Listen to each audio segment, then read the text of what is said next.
मम ज्ञानतिमिरन्धस्य ज्ञानाञ्जनशलाकया चक्षुरुन्मिलितं तस्मै श्रीगुरुवे नमः। वाञ्छाकल्पतरुश्च कृपासिन्धुभ्यः च पतितानां पावनेभ्यो वैष्णवेभ्यो नमो नमः। नित्यानन्द नमस्तुभ्यं प्रेमानन्दप्रदायिने कलोकसुनाशाय जाबापते नमः।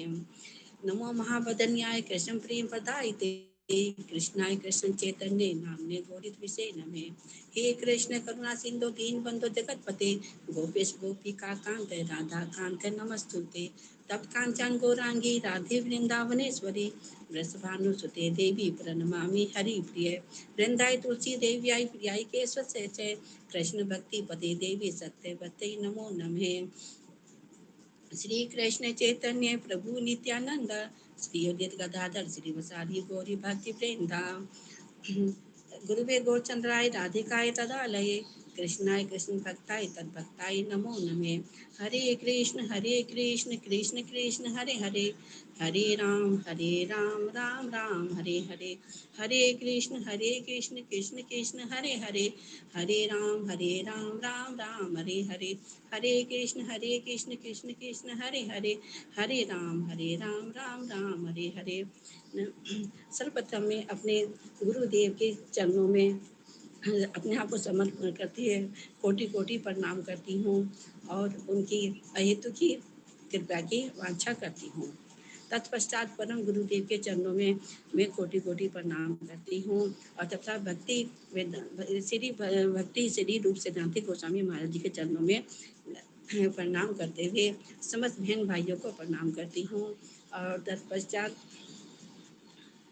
अपनी शिष्य गुरु श्री रमा देवी दी रमा दीदी को और जी मंजरी दीदी श्री मल्लिकार्जुन प्रभु जी को और खुशी दीदी के चरणों में धन्यवाद प्रणाम करती हूँ। आज का मेरा विषय है भक्ति के 64 अंग। तो इसमें मैं सर्वप्रथम पहले ये बताना चाहूँगी भक्ति के 64 अंग हैं। तो इसमें से जो है मतलब भक्त को है ना भक्ति में आने के लिए इन 64 अंगों का पालन करना अनिवार्य होता है। वैसे तो हमारे नित्य क्रम में ना अधिकतर है ना ये मतलब भक्ति के जो अंग हैं ये आ ही जाते हैं, लेकिन कुछ कुछ जो होते हैं जो रुक जाते हैं तो उनको सुनने समझने के बाद में उसको कोशिश करनी चाहिए। लेकिन इसमें ना तीन वो 9 मुख्य हैं जो नवदा भक्ति के हैं। फिर नवदा भक्ति में से भी 5 मुख्य हैंगे और जो कि जैसे पांच मुख्य हैं और फिर उनमें से 3 मुख्य है और फिर उनमें से भी 1 मुख्य है, वो है कीर्तन। हाँ, कीर्तन श्रवण स्मरण। क्योंकि हम कीर्तन और इसमें से भी 1 मुख्य जो है वो है कीर्तन। कीर्तन करने से उसमें हमारा स्मरण भी हो जाता है, कीर्तन भी हो जाता है और श्रवण भी हो जाता है। अब मैं भक्ति के 64 अंगों का वर्णन करूंगी क्योंकि थोड़ा बड़ा है इसलिए थोड़ा जल्दी जल्दी बोलने की कोशिश करूंगी। सबसे पहला है गुरु पदाश्रय। मतलब हमें बिना सदगुरु के पदाश्रय भगवत भजन राज्य में प्रवेश असंभव है। अतः गुरु पदाश्रय भक्ति का प्रथम अंग है। श्री भगवत में गुरु के लक्षण बताते हुए कहा है कि मतलब है ना हमको जब मतलब गुरु जो करेंगे तो हमको ना उनके लक्षणों को उनको सोच समझ के करना चाहिए कि इनमें क्या क्या गुण है। तो इसमें तस्माद् गुरुम प्रपद्येत जिज्ञासु श्रेयः उत्तमं शाब्दे परे च निष्णातं ब्रह्माण्य उपसम आश्रम्यम। उत्तम कल्याण को जानने के लिए व्यक्ति को गुरु के पास जाना चाहिए। गुरु के लक्षण जिनको समस्त शास्त्रों का ज्ञान हो, सब प्रकार की सांसारिक कामनाओं से रहित हो और जिनको भगवान की साक्षात अनुभूति हो। मतलब हमको ये सबको उनको देखते हुए करना चाहिए। अब ये हमारी जो है 3 प्रकार के मतलब गुरु होते हैं, श्रवण गुरु, शिक्षा गुरु और दीक्षा गुरु। दीक्षा गुरु जो होते हैं शिक्षा गुरु और श्रवण गुरु और दीक्षा गुरु एक ही समान होते हैं। और दीक्षा गुरु जो होते हैं जो कि हमको पंचरात्रिक विधि के अनुसार उपासना का मंत्र प्रदान करते हैं। दीक्षा गुरु में सदगुरु के समस्त लक्षण होने चाहिए। यह वेदों के तात्पर्य निर्णय में पारंगत कुशल वक्ता भगवान की प्रत्यक्ष अनुभूति युक्त विषयों से विरक्त और गुणों से युक्त होना चाहिए। अभी गुरु ना 5 प्रकार के होते हैं, चैत्य गुरु, पथ प्रदर्शक गुरु, श्रवण गुरु, शिक्षा गुरु, दीक्षा गुरु। चैत्य गुरु कृष्ण को सबके हृदय में स्थित होते हैं, और प्रदर्शक गुरु जो कि विलंब मंगल ठाकुर के जीवन में चिंतामणि मतलब वैश्य आदि। अब श्रवण गुरु दीक्षा गुरु का भी मैंने थोड़ा वर्णन किया था, और दीक्षा गुरु जो हमको अपनी मतलब हम उनके आश्रम में आ जाते हैं, फिर हमको मंत्र देते हैं। तो श्री गुरु, अब दूसरा है श्री कृष्ण दीक्षा, शिक्षा दीक्षा। शिक्षा के विषय में कहा गया है, दिव्यम ज्ञानम यतो दद्यात् कुर्यात् पापस्य संशयम। जो अनुष्ठान दिव्य ज्ञान प्रदान करता है तथा पाप बीज अविद्या आदि को समूल ध्वंस कर देता है, उसे दीक्षा गुरु कहते हैं।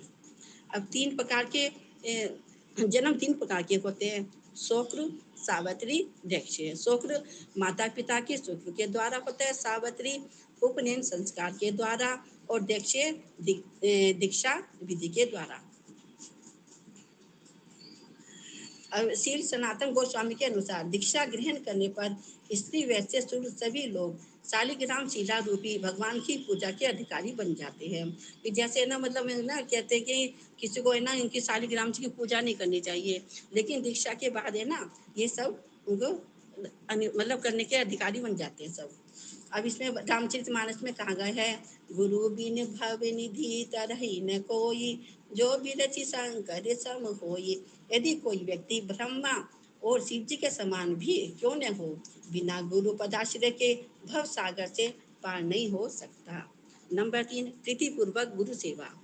गीता में भगवान कहते हैं, तद दीधि प्रणिपातेन परिप्रश्नेन सेवया उपदेशयन्ति ते ज्ञानम ज्ञानी ज्ञानी न तत्व दर्शिने। गुरु को प्रणाम करने से, सेवा करने से और सरलता पूर्वक प्रश्न करने से परमात्मा तत्व को जानने वाले गुरु उसका उपदेश करेंगे। जो अन्य से बड़े बड़े कठोर साधनों से दूर नहीं होते, वह भी गुरुदेव की निष्कपट सेवा से अनायासी दूर हो जाते हैं। किंतु कुछ अतिर्वज्ञ व्यक्ति गुरु को ही भगवान मानकर सेवा करते हैं।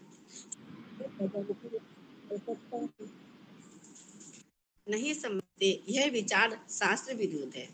न फिर साधु मार्ग का अनुसरण। पूर्व महाजनों ने जिस मार्ग का अनुसरण भगवत प्राप्ति की है, उसी का अनुसरण करना कर्तव्य है। यही मार्ग सर्वथा दुख रहित, श्रम रहित एवं समस्त कल्याण का हेतु है। पूर्व महाजनों ने क्रम से भक्ति पथ को साफ सुथरा एवं निष्कपट बनाया है, अतः पथ की बाधाओं को दूर कर उसे सहज और निर्भय बनाया है। इसीलिए उसी का अवलंबन करना कर्तव्य है। इस पथ को त्याग कर की गई एकांकी हरि भक्ति भी कल्याणकारी नहीं हो सकती। मतलब इसका है कि बताया कि साधु मार्ग का हमें अनुसरण करना चाहिए, यदि हम इसको त्याग देंगे तो हमारी भक्ति नहीं हो सकती। अब संतन जिज्ञासा भजन। नारद पंचांग में कहा गया है, अचिरा देवे सर्वार्थ सिद्धे त्वे साम भीप स्थित है, सदरमस्या बोध्याय येषां निर्बंधिनी मति ही। भक्ति की रीति नीति रूप संदर्भ को जानने के लिए जिनकी मति अति आग्रह युक्त है, उनके सर्व अभीष्ट अति शीघ्र सिद्ध हो जाते हैं। कृष्ण के लिए समस्त भोग त्याग। भोगों में आसक्त व्यक्ति कभी शुद्ध भक्त नहीं कर सकता। सेवोपयोगी शरीर की रक्षा के लिए आवश्यक वस्तुओं को ही ग्रहण करना चाहिए। हमें ना कृष्ण के ना सेवा के लिए जो है मतलब जितनी हमारी आवश्यकता है उतना ही करना चाहिए ग्रहण, ज़्यादा उससे नहीं करना चाहिए। तीर्थवास एवं तीर्थ महात्म्यम श्रवण है, और जी हमको तीर्थों में वास करना चाहिए है, और जी तीर्थों में जाकर हमको भगवान मतलब कथा गुरुदेवों से और जी वैष्णव जनों से कथा सुननी चाहिए। अब हमारे शास्त्रों में 7 प्रकार की मोक्षदायिनी पूरी बताई गई हैं। अयोध्या, मथुरा, हरिद्वार, काशी, कांची, अवंतिका, द्वारिका। अब 8वीं स्वयं भक्ति जीवन निर्वाह योग्य अर्थ या विषय ग्रहण करना। मतलब अपनी भक्ति के लिए अपने जीवन निर्वाह मतलब जितना हमारे जीवन के लिए हमें चाहिए ना, उतना ही हमें धन ग्रहण करना चाहिए, इसमें यह बताया गया है। अब नंबर 9 में श्री एकादशी व्रत। शुद्ध एकादशी का नाम हरिवासर है। सिद्ध एकादशी का त्याग करना चाहिए। एकादशी होने पर द्वादशी का पालन करना चाहिए। सागनिक ब्राह्मण के उपवास करने में असमर्थ होने पर उसको पुत्रों द्वारा अथवा ब्राह्मणों द्वारा उपवास कराना चाहिए। महाभारत के अनुसार अष्टेतान्ये व्रतानि आपो मूलं फलं पे हवि ब्राह्मण काम्ये चे गुरुर्वचन मोक्षधम। जल मूल फल दूध घी ब्राह्मण कामना गुरु वचन और औषधि, इन आठों से व्रत नष्ट नहीं होता है। तथा जन्माष्टमी रामनवमी नरसिंह चतुर्दशी गौर पूर्णिमा आदि भगवान की आविर्भाव तिथियों में भी व्रत पालन करना चाहिए। और वैसे जैसे जो लोग वो करते हैं कि इसमें कहते हैं जैसे सोमवार वगैरह ये करते हैं तिथि उसके, तो ये अनिवार्य नहीं है। इनको नहीं करने से मतलब इनका करने से कोई फल नहीं मिलेगा जितना एकादशी का और हमारी ये जो आते हैं त्योहार वगैरह अपने जन्माष्टमी वगैरह करने से फल मिलेगा। अब अश्वत्थ पीपल मतलब अश्वत्थ को कहते हैं पीपल, और तुलसी और धात्री मतलब आंवला। गो ब्राह्मण वैष्णव और सम्मान मतलब वैष्णवों का सम्मान। इनकी पूजा एवं इनको नमस्कार करने से मनुष्य के पाप नष्ट होते हैं। श्री तुलसी के बिना भगवान अन्न जन आदि किसी भी पदार्थ को ग्रहण नहीं करते। तुलसी सेवा के संबंध में भक्ति रसामृत सिंधु में लिखा है, दृष्टा स्पृष्टा तथा ध्याता कीर्तिता नमिता श्रुता रोपिता सेविता नित्यम पूजिता तुलसी शुभा। तुलसी देवी का दर्शन स्पर्श ध्यान कीर्तन प्रणाम तुलसी मातम श्रवण तुलसी रोपण जल सिंचन आदि सेवन और पूजन, यह 9 प्रकार के तुलसी सेवा करनी चाहिए। और तुलसी को मतलब गुरु भगवान के चरणों में भी अर्पित की जाती है और इनके 9 प्रकार से सेवा करने से ही तुलसी सेवा हो जाती है। अब है कृष्ण विमुख का ए साधु संग मतलब कृष्ण से विमुख मतलब ए साधु संग का त्याग। कार्तियान संहिता में कहा गया है, वरम हूत वह ज्वाला पंचरांत पंचरांत व्यर्थ व्यवस्थिति न सोरी चिंता विमुख जन स्वांस वेश सम। अग्नि ज्वाला से युक्त पिंजरे में रहना अधिक अच्छा है, परंतु कृष्ण चिंता विमुख लोगों का संग नहीं करना चाहिए। जो लोग कृष्ण की को नहीं जो लोग मतलब जो जीव कृष्ण की पूजा नहीं करते उनका संग तो हमें बिल्कुल त्याग देना चाहिए। नंबर 12 बहुशिष्य करण त्याग। इसमें श्रीमद् भागवत में कहा गया है, ने शिष्यान नुबुध्यति ने शिष्याननु बदनीत ग्रंथानेन भाव वाभ्यसेद बहं ने व्याख्यामुप युंचिजित ना नारंभा नारभेत क्वचित। अनेक शिष्यों का बनाना, अनेक मतों के ग्रंथों का अध्ययन, व्याख्याओं का उपयोग, बड़े बड़े कार्यों का आरंभ नहीं करना चाहिए। शास्त्रों की व्याख्या से अर्थोपार्जन नहीं करना चाहिए। मतलब हमें भगवान की भक्ति में ही रहना चाहिए और ज़्यादा मतलब इसमें नहीं घुसना चाहिए कि बहुत सारी चीज़ें बना ली लेकिन हमारी भक्ति बिल्कुल भी नहीं हो पा रही है, तो इससे थोड़ा बचना चाहिए। अब वह वारंभ आडंबर पूर्ण उद्यम एवं महोत्सव त्याग। बहुशास्त्र व्याख्या विवादित त्याग। अनेक ग्रंथों को थोड़ा थोड़ा पढ़ने से किसी भी विषय का पूर्ण ज्ञान नहीं होता। अधिक वाद विवाद से चित्तवृत्ति विक्षिप्त हो जाती है और भजन में मन नहीं लगता है। नंबर 15 व्यवहार में कृपणता का त्याग। भोजन तथा वस्त्रों के पर्याप्त न होने पर दुख के समय भक्तों को विचलित हुए बिना भजन साधन करना चाहिए। समर्थ रहने पर भगवत सेवा वैष्णव सेवा आदि में कृपणता नहीं करनी चाहिए। हमें थोड़ा सा भी मतलब कोई भी दुख आ जाता है तो हमें अपना भजन साधन नहीं छोड़ना चाहिए। अब शोक राधि का त्याग, किसी तरह का शोक नहीं करना चाहिए और क्रोध को भी हमें त्याग देना चाहिए, क्योंकि क्रोध से हमारे बहुत सारे वेल उत्पन्न हो जाते हैं। अन्य देवताओं की निंदा एवं अब अवज्ञा का त्याग। पद्म पुराणों के अनुसार हरिरेव सदाराध्य सर्वदेवेश्वरेश्वरे इतरे ब्राह्मणे रुद्राधा नावुगिया काचनन कृष्ण समस्त देवताओं के मूल देवता हैं, किंतु ब्रह्मा शिवादि देवताओं की निंदा नहीं करनी चाहिए। किसी भी देवताओं को कृष्ण से स्वतंत्र समझकर पूजन नहीं करना चाहिए। समस्त देवताओं को कृष्ण का सेवक समझकर उन्हें सम्मान देते हुए एकमात्र कृष्ण का निरंतर स्मरण करना चाहिए। हमें सभी देवताओं को ना मतलब ना पूजकर एक कृष्ण का पूजन कर लेंगे हम, तो हमारी सभी देवताओं की अपने आप पूजा हो जाएगी। तो ग्रामीण मात्र को उद्वेग न देना।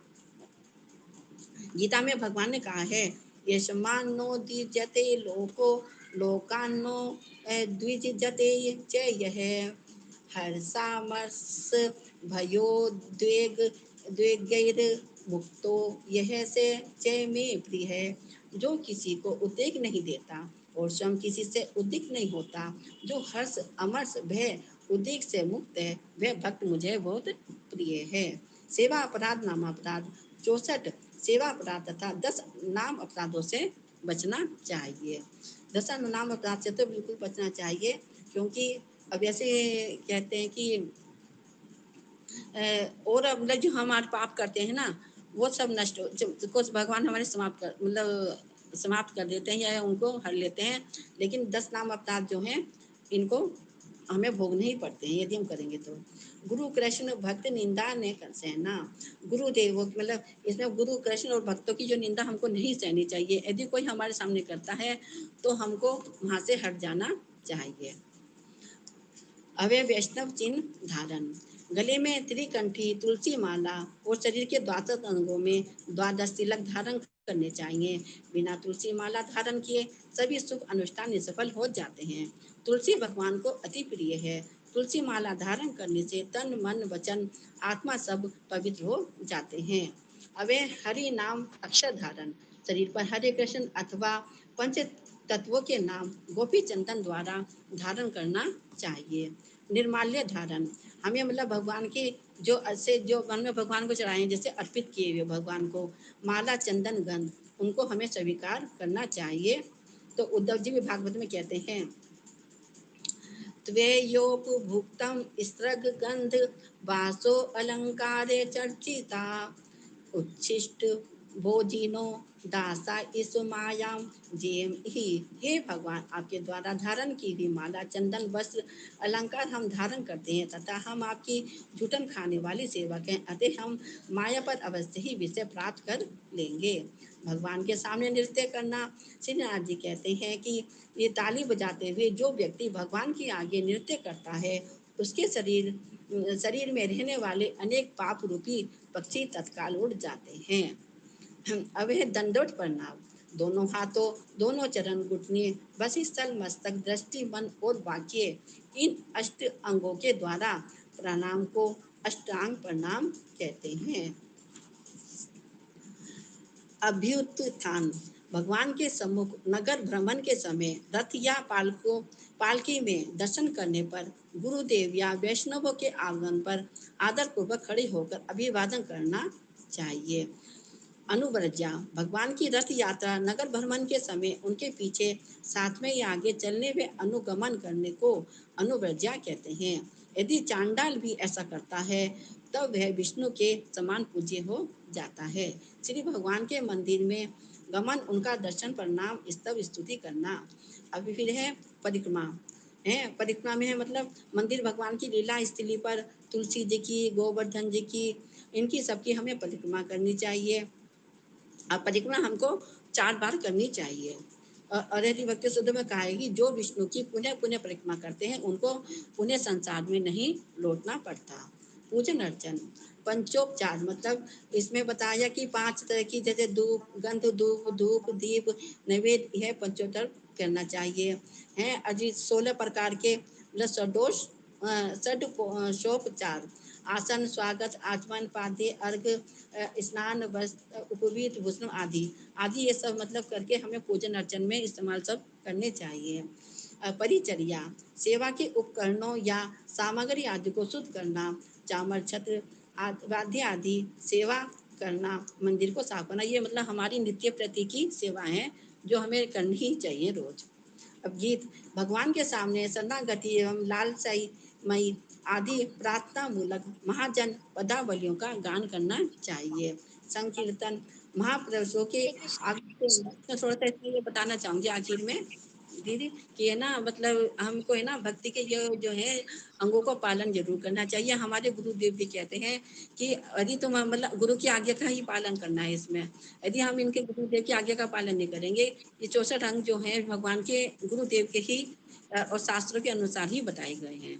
तो इनको पालन करते हुए हम भक्ति में आना चाहिए। इतना कह के मैं अपनी वाणी को विराम देती हूँ। वांछा कृपा सिंधु पतितानां पावनेभ्यो वैष्णवेभ्यो नमः।